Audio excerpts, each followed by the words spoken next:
जय श्री कृष्ण। राधे कृष्ण। ओम नमो भगवते वासुदेवाय। पीपल एक सौम्य वृक्ष है।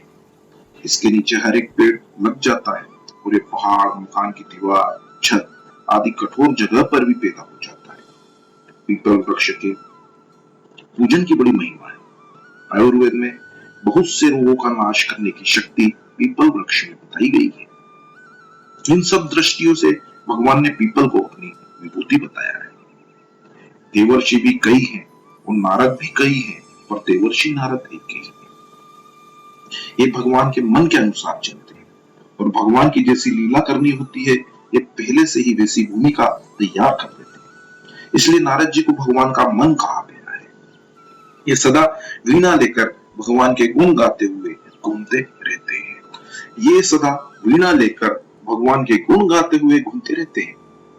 वाल्मीकि और व्यास जी को उपदेश देकर उनको रामायण और भागवत जैसे ग्रंथों के लेखन कार्यों में प्रवृत्त करने वाले भी नारद जी ही हैं। नारद जी की बात पर मनुष्य, देवता, असुर, नाग आदि सभी विश्वास करते हैं। सभी इनकी बात मानते हैं और इनसे सलाह लेते हैं। महाभारत आदि ग्रंथों में इनके अनेक गुणों का वर्णन किया गया है। यहाँ भगवान ने इनको अपनी विभूति बताया है। स्वर्ग के गायकों को गंधर्व कहते हैं और उन सभी गंधर्वों में चित्ररथ मुख्य है। अर्जुन के साथ इनकी मित्रता रही और इनसे ही अर्जुन ने गान विद्या सीखी थी। गान विद्या में अत्यंत निपुण और गंधर्वों में मुख्य होने से भगवान ने इनको अपनी विभूति बताया है।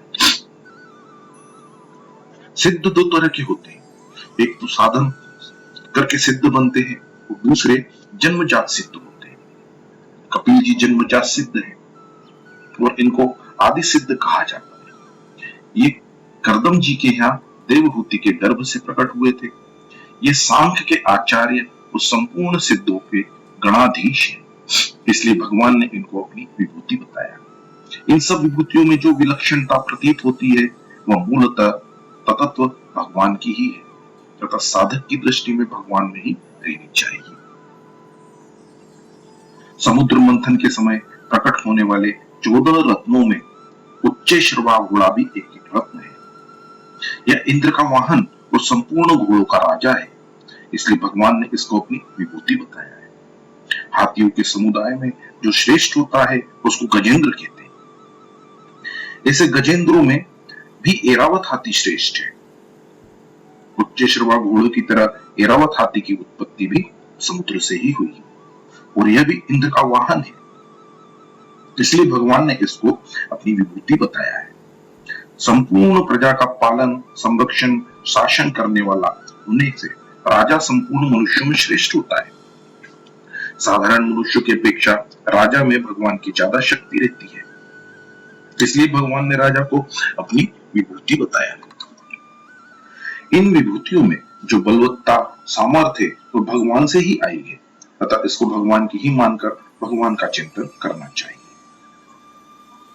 जिनसे युद्ध किया जाता है उनको आयुध, अस्त्र, शस्त्र कहते हैं।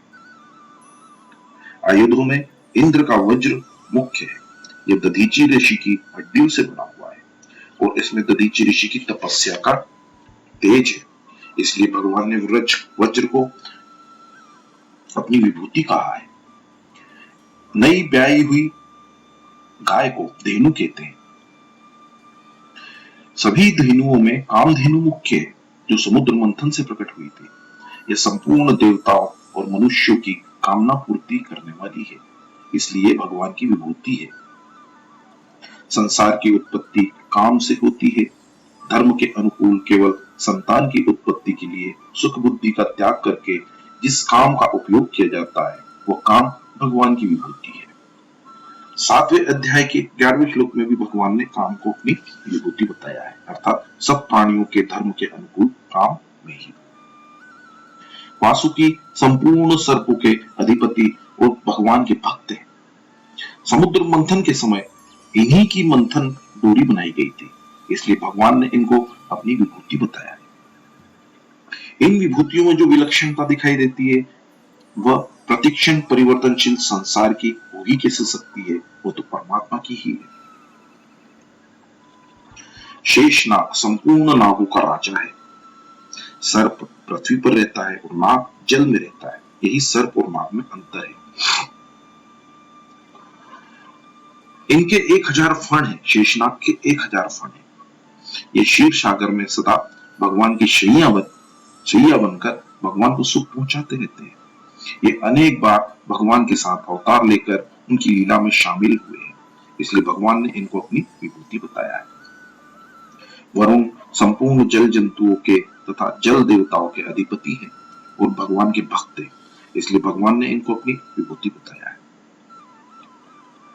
कव्यवाह, अनल, सोम आदि 7 पितृगण हैं।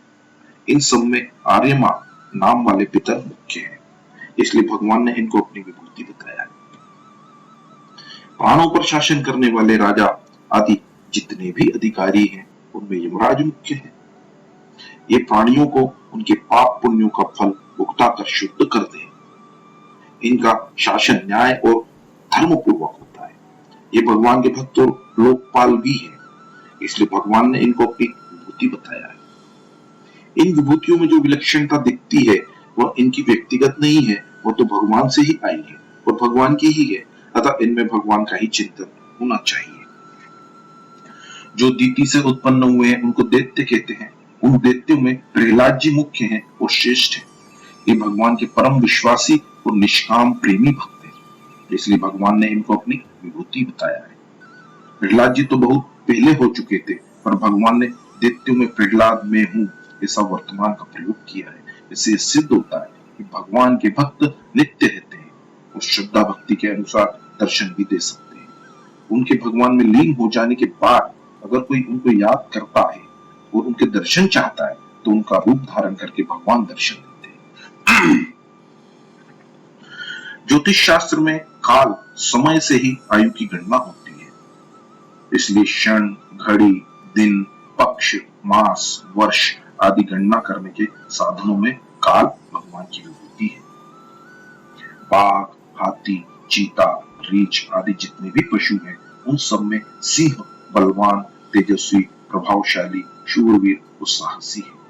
यह सब पशुओं का राजा है, इसलिए भगवान ने इसको अपनी विभूति बताया है। विंता के पुत्र गरुड़ जी संपूर्ण पक्षियों के राजा हैं और भगवान के भक्त हैं। ये भगवान विष्णु के वाहन है और जब ये उड़ते हैं तब इनके पंखों से स्वतः सामवेद की ऋचाएं ध्वनित होती है, इसलिए भगवान ने इनको अपनी विभूति बताया है। इन सब विभूतियों में अलग अलग रूप से जो मुख्यता बताई गई है वो तत्व भगवान की ही है, इसलिए इनकी ओर दृष्टि जाते ही स्वतः भगवान का चिंतन होना चाहिए। वायु से ही सब चीजें पवित्र होती है, वायु से ही निरोगिता आती है, अतः भगवान ने पवित्र करने वालों में वायु को अपनी विभूति बताया है। ऐसे तो राम अवतार है, साक्षात भगवान है, पर जहाँ शस्त्रधारियों की गणना होती है उन सब में राम श्रेष्ठ है, इसलिए भगवान ने राम को अपनी विभूति बताया है। जल जंतुओं में मगर सबसे बलवान है, इसलिए जलचरों में मगर को भगवान ने अपनी विभूति बताया है। प्रवाह रूप से बहने वाले जितने भी नद, नदी, नाले, झरने उन सब में गंगा जी श्रेष्ठ है। ये भगवान की खास चरणोदक है। गंगा जी अपने दर्शन, स्पर्श आदि से दुनिया का उद्धार करने वाले। मरे हुए मनुष्यों की अस्थियां गंगा जी में डालने से उनकी सदगति हो जाती है, इसलिए भगवान ने इनको अपनी विभूति बताया है। वास्तव में इन विभूतियों की मुख्यता न मानकर भगवान की ही मुख्यता मानना चाहिए, कारण कि इन सब में जो विशेषता महत्ता देखने में आती है वो भगवान से ही आई है। 17वें श्लोक में मनुष्य के 2 प्रश्न थे। पहला भगवान को जानने का, मैं आपको कैसे जानूं, और दूसरा जानने के उपाय का, किन किन भावों से मैं आपका चिंतन करूं। इन दोनों में से उपाय तो है विभूतियों में भगवान का चिंतन करना और उस चिंतन का फल परिणाम होगा। सब विभूतियों में मूल में भगवान को तत्व से जानना। जैसे शस्त्रधारियों में श्री राम को और वृष्णियों में वासुदेव अपने को भगवान ने अपनी विभूति बताया। यह तो उस समुदाय में विभूति रूप से श्री राम का और वसुदेव का चिंतन करने के लिए बताया, और उनके चिंतन का फल होगा श्री राम को और वसुदेव को तत्व से भगवान जान। यह चिंतन करना और भगवान को तत्व से जानना सभी विभूतियों के विषय में समझना चाहिए। संसार में जहां जहां जहां कहीं भी जो कुछ विशेषता, विलक्षणता, सुंदरता दिखती है, उसको वस्तु व्यक्ति की मानने से फसाहट होती है, अर्थात मनुष्य उस विशेषता आदि को संसार की मानकर उसमें फंस जाता है। इसलिए भगवान ने यहाँ मनुष्य मात्र के लिए ये बताया है कि तुम लोग उस विशेषता, सुंदरता आदि को वस्तु व्यक्ति की मत मानो, प्रत्युत मेरी और मेरे से ही आई हुई मानो। ऐसा मानकर मेरा चिंतन करोगे तो तुम्हारा संसार का चिंतन तो छूट जाएगा और उस जगह में आ जाओगे। इसका परिणाम यह होगा कि तुम लोग मेरे को तत्व से जान जाओगे। मेरे को तत्व से जानने पर मेरे में तुम्हारी दृढ़ भक्ति हो जाएगी। सर्ग और महासर्ग होते हैं। जितने भी सर्ग और महासर्ग होते हैं, अर्थात जितने प्राणियों की उत्पत्ति होती है, उनके आदि में भी मैं ही रहता हूँ, और उनके मध्य में भी मैं ही रहता हूँ, और उनके अंत में, उनके लीन होने पर भी मैं ही रहता हूँ। तात्पर्य है कि सब कुछ वासुदेव ही है, अतः मात्र संसार को, प्राणियों को देखते ही भगवान की याद आ जानी चाहिए। जिस विद्या से मनुष्य का कल्याण हो जाता है, वो आत्मविद्या, अध्यात्म विद्या कहलाती है। आध्यात्म विद्या और राज विद्या, इन दोनों में अंतर है। आध्यात्म विद्या में निर्गुण स्वरूप की मुख्यता है और राज विद्या में सगुण स्वरूप की मुख्यता है। संसार का अभाव करके निर्गुण परमात्मा को जानना आध्यात्म विद्या है। सब देश, काल, वस्तु, व्यक्ति, परिस्थिति, घटना आदि में व्यापक रूप से नित्य निरंतर रहने वाले सगुण परमात्मा को जानना राज विद्या है। दूसरी सांसारिक कितनी ही विद्याएं पढ़ लेने पर भी पढ़ना बाकी ही रहता है, परंतु इस आध्यात्म विद्या के प्राप्त होने पर पढ़ना अर्थात जानना बाकी नहीं रहता। इसलिए भगवान ने इसको अपनी विभूति बताया है। आपस में जो शास्त्रार्थ किया जाता है वो तीन प्रकार का होता है। जल पहला जल्पयुक्ति प्रयुक्ति से अपने पक्ष का खंडन और दूसरे पक्ष का खंडन करके अपने पक्ष की जीत और दूसरे पक्ष की हार करने की भाव से जो शास्त्रार्थ किया जाता है उसको जल्प कहते हैं। दूसरा वितंडा, अपना कोई भी पक्ष न रखकर केवल दूसरे पक्ष का खंडन करने के लिए जो शास्त्रार्थ किया जाता है उसको वितंडा कहते हैं। तीसरा वाद, बिना किसी पक्षपात के केवल तत्व निर्णय के लिए आपस में जो शास्त्रार्थ विचार विनिमय किया जाता है उसको वाद कहते हैं। उपयुक्त तीनों प्रकार के शास्त्रार्थों में वाद श्रेष्ठ है। इसी वाद को भगवान ने अपनी विभूति बताया है। परिशिष्ट भाव यह है कि लौकिक विद्याओं में आध्यात्म विद्या अर्थात आत्मज्ञान श्रेष्ठ है। इसी को गीता के अध्यायों की पुष्पिका में ब्रह्म विद्या कहा गया है। आध्यात्म विद्या अर्थात आत्मज्ञान को अपनी विभूति बताने का कारण है कि यह सबसे सरल है, सबसे सुगम है और सबके प्रत्यक्ष अनुभव की बात है। इसको करने में, समझने में और पाने में कोई कठिनता है ही नहीं। इसमें करना, समझना, पाना लागू होता ही नहीं है, कारण कि यह नित्य प्राप्त है और जागृत, स्वप्न, सुषुप्ति आदि संपूर्ण अवस्थाओं में सदा ज्यों का त्यों मौजूद है। आत्मज्ञान जितना प्रत्यक्ष है उतना प्रत्यक्ष संसार भी नहीं है। तात्पर्य है कि हमारे अनुभव में आत्मज्ञान जितना स्पष्ट आता है उतना स्पष्ट संसार नहीं आता।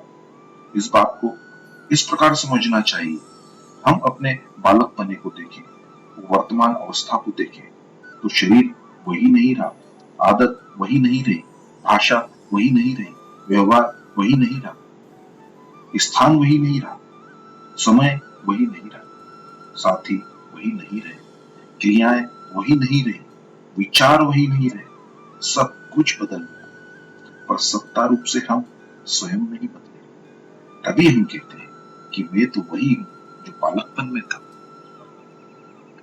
तात्पर्य यह हुआ कि जो बदल गया वह अलग स्वभाव वाला है और जो नहीं बदला वह अलग स्वभाव वाला है। जो नहीं बदला वह हमारा असली स्वरूप अर्थात शरीरी है और जो बदल गया वह शरीर है। यह आत्मज्ञान है।